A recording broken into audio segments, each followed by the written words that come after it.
Welcome to part 13 of our Bootstrap in Web Form series. Today, we will learn how to use jQuery along with the Bootstrap components to create interactive models, tooltips, and carousels that enhance your web app user experience.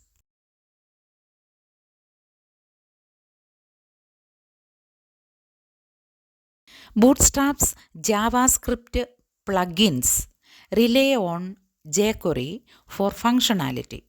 jQuery helps you easily manipulate DOM elements and handle events, enabling dynamic behavior like showing models or activating tooltips without reloading the page.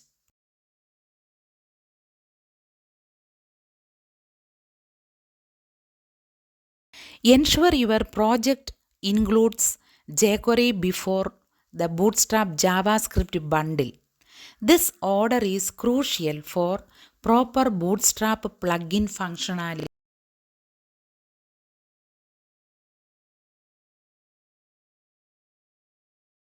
Here is how to open a Bootstrap model using jQuery. We attach a click event to the button and call Bootstrap's model method to display the pop-up dynamically.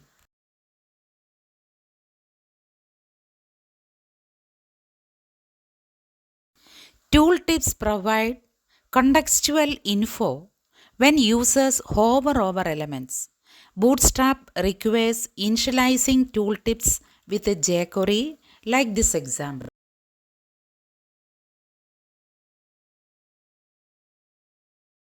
Carousels allow sliding through images or content.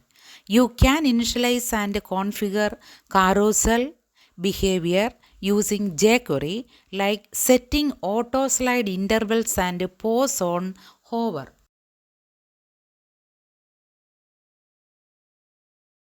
jQuery lets you control Bootstrap components dynamically, showing or hiding models, enabling disabling carousel controls, triggering tooltips, and responding to component events.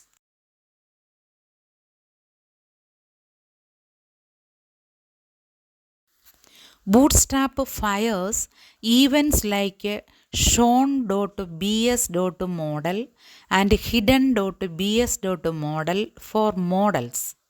You can listen to these with jQuery to run custom code such as logging or focus management.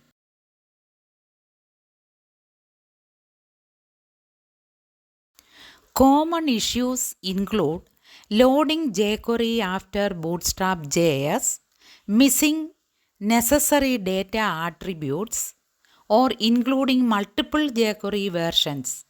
Always initialize plugins and use browser developer tools to troubleshoot.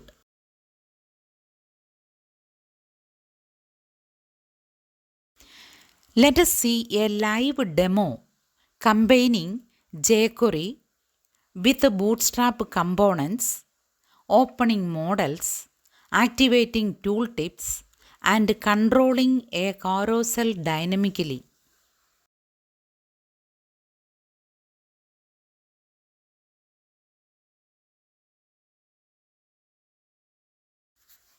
To summarize, jQuery is essential for Bootstrap's interactive components. It helps you initialize, control, and handle events for models, tooltips, and carousels easily.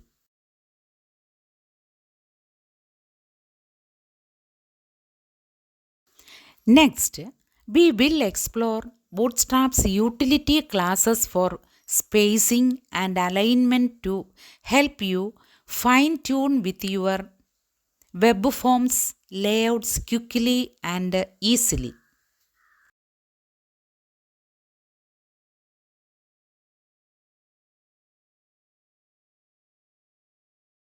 If you found this video helpful, please like, comment your questions below and subscribe to ASP NET and SQL Academy for more tutorials. Thanks for watching.